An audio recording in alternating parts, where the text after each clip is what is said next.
Just pulled the shifter off, and of course there's no shifter plate and the spring was way down there. But worst part is you listen to this. No bushing whatsoever. So guess what? Tomorrow we're putting a new bushing in. Now it's time to change that shift bushing. So we're going to start back here. We got to remove the shift coupler completely. And we're going to run a string from that shift rod so we can pull it back. So let me get this set up.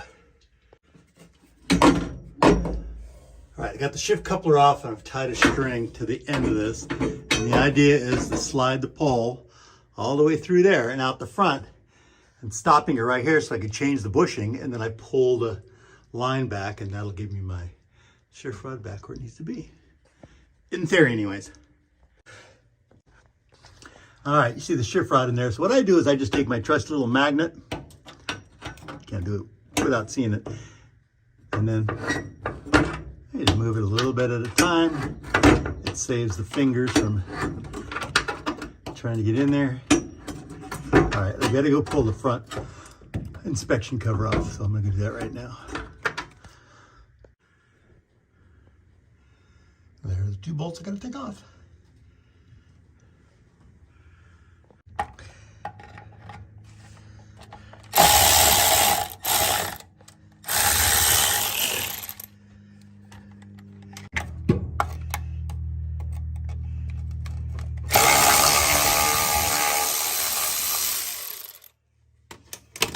That should take the cover off.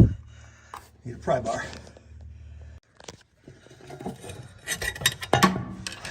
And then the pry bar comes off.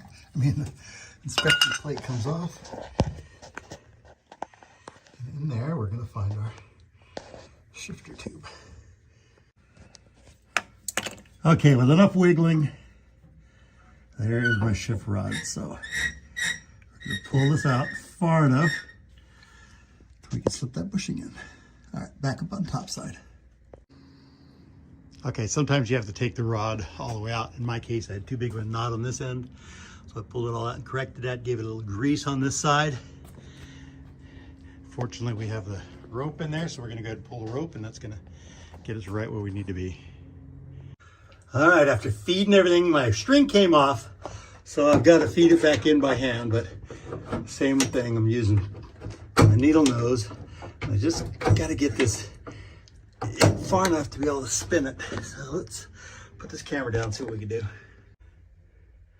Okay, the shift coupler is back into place.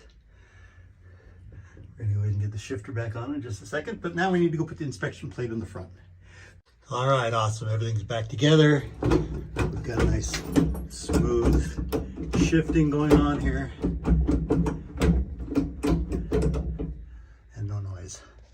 All right, let's get the seat back in and let's drop this thing back down to the ground.